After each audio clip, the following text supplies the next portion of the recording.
In this video, we'll look at Canada's carbon tax, why it was introduced, how it works, how much it will increase by in the future, including how that translates into the added cost to a liter of gas over the next few years, and we'll take a look at the basic arguments for and against the carbon tax. Why is there a federal carbon tax in Canada? Well, in 2015, 194 countries around the world agreed to what's known as the Paris Agreement to fight climate change. The Paris Agreement established the goal of holding the increase in the global average temperature to below 2 degrees above pre-industrial levels, with a stretch goal of holding it to a lower increase of 1.5 degrees. Canada's target in its contribution to meeting this goal was to reduce greenhouse gas emissions to 30% below the 2005 levels by 2030. This has been updated to be even more ambitious with a new target between 40 to 45% below 2005 levels by 2030 and net zero by 2050. The most visible part of Canada's strategy to hit these targets has been the introduction of the federal carbon pricing system in 2019, more commonly known as the carbon tax. The federal Liberal Party announced that this program would apply to the whole country unless a province or territory came up with or already had their own carbon pricing system that meets a certain minimum standard. If they didn't have a carbon pricing system in place or it wasn't stringent enough, the federal carbon pricing system is put in place. Just a side note, Alberta was the first government in North America to put a price on carbon for industrial emissions way back in 2007 under the Progressive Conservative Party of Alberta. Overall, the federal carbon pricing system has two main components: a carbon pricing mechanism for consumers and a separate one for industry. And if we look at just the consumer side of things, there are two parts: the carbon tax and the Canada Carbon Rebate. And again, if you don't live in provinces that use the federal system, you still have a price on carbon at both the industrial and consumer level. It's just administered differently. So how does the carbon tax and rebate system work? Well, the carbon tax is essentially an extra cost on fuels, making it more expensive to burn fossil fuels and encouraging people and businesses to use less. Because if you increase the cost of fuels, all other things being equal, people buy less fuel, and less fuel equals less emissions.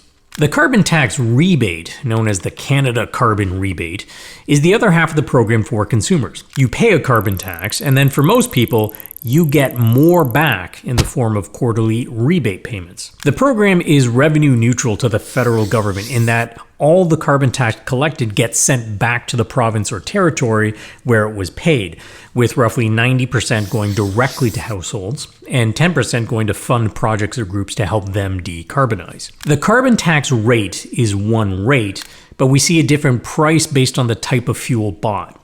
And that's because different fuels have different levels of emissions. Up until April 1st, 2024, the federal price on carbon is set at $65 per ton of emissions. Gasoline has a carbon tax of 14.31 cents per liter. That figure is derived from figuring out the level of emissions produced from burning 1 liter of gasoline and pricing that based on $65 per ton of emissions. Different fuels produce different carbon footprints, and as such, they have different prices per unit as seen in this table.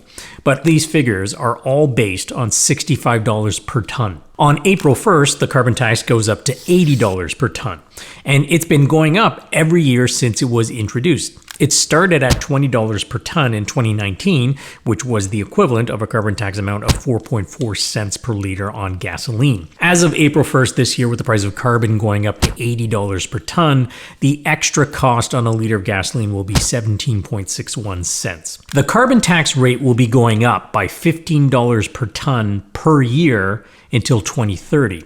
At which point it will reach $170 per ton. And at that time, that will be equal to a carbon tax amount of 37.43 cents per liter of gasoline.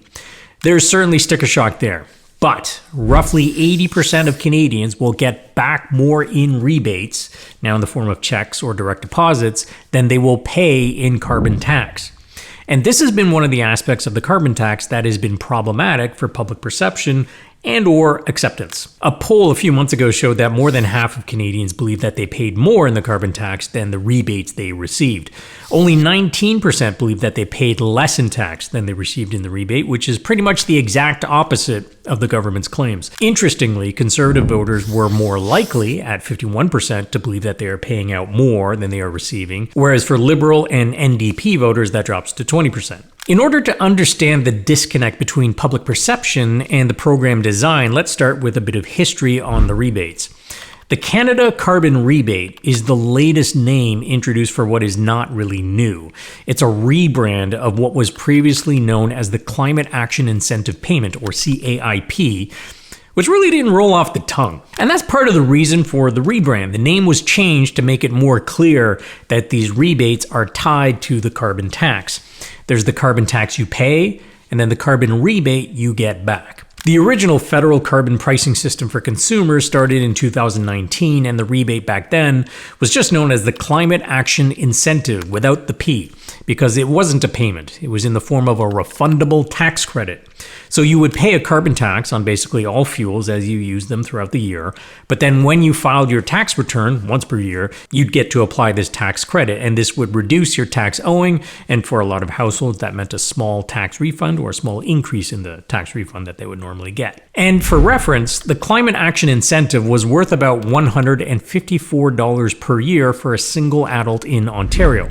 And remember, when it started, the carbon tax was a lot lower than it is now, but it increases every year just as the rebates do. In 2021, the Climate Action Incentive was changed to the Climate Action Incentive Payment, or CAIP, and instead of a refundable tax credit when you filed your taxes, it became a quarterly payment directly to you, which was tax-free. One of the reasons for confusion was also that the rebates were often labeled confusingly. You might have seen a deposit to your bank account labeled CAI, which again stands for Climate Action Incentive, or maybe you saw EFT Credit Canada or something like that. And it might not have been clear that you were getting a rebate tied to the carbon tax. It was nice to get it, but if you didn't know it was tied to the carbon pricing system, then all you really knew about the carbon tax was that it made life more expensive.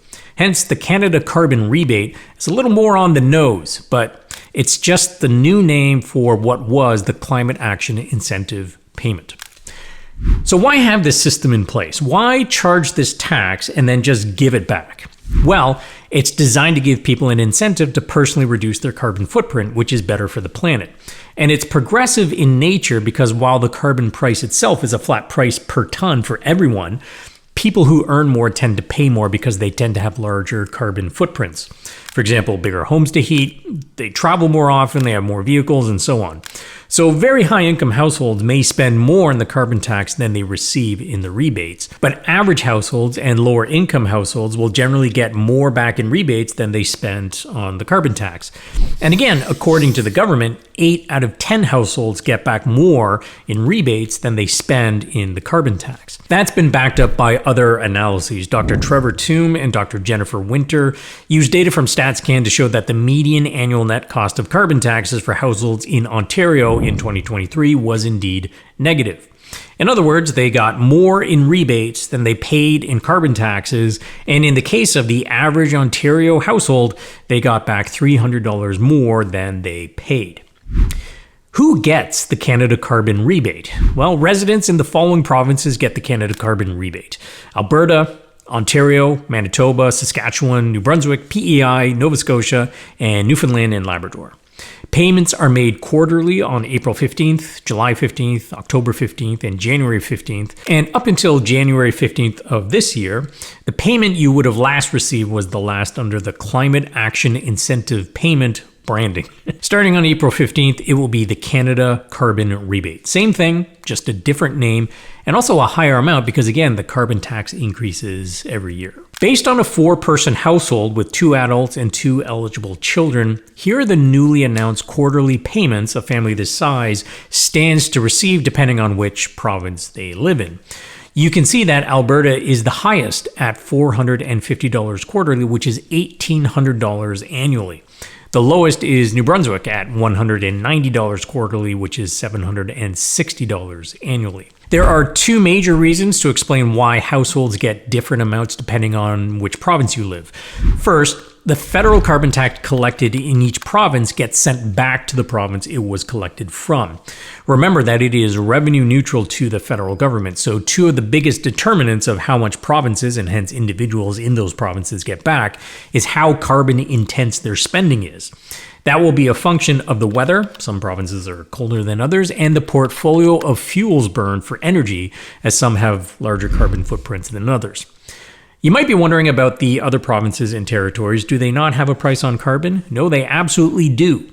Right now, BC, Quebec, and the Northwest Territories have their own systems in place, but rest assured, there is some form of carbon pricing in those provinces as well. Quebec is a little bit unique in that they have a cap and trade system as opposed to a carbon tax and rebate system. For the Yukon and Nunavut, there is a carbon tax, and they have adopted the federal framework, but the rebates aren't labeled under the Canada Carbon Rebate, but rather the Yukon Carbon Rebate and the Nunavut Carbon Rebate.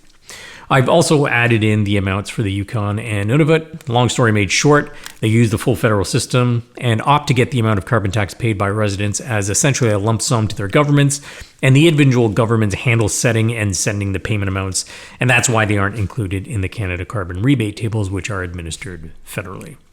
Okay, let's talk about the pros and cons of the carbon tax, which I'm sure won't be contentious to people at all. A report from the Office of the Parliamentary Budget Officer showed the fiscal impact to households in this table.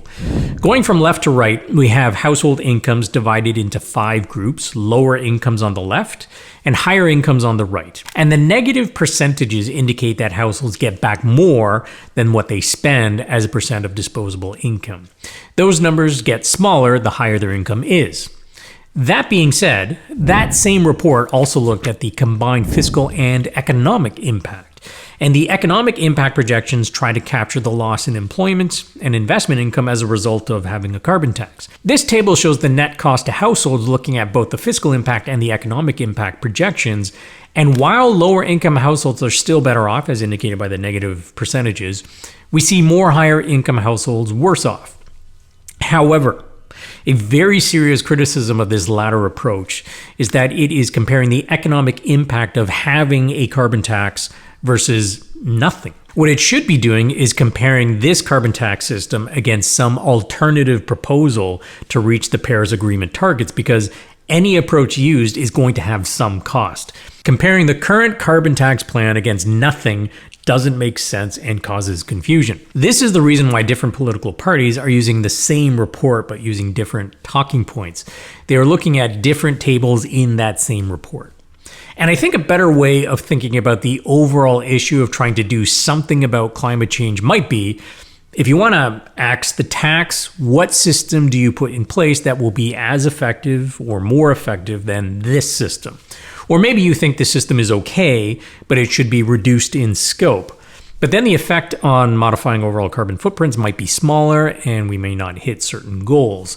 But if you think it should all be ditched without any other plan to substitute it, that might mean you think that the government shouldn't do anything to address climate change, or maybe you don't think climate change is real.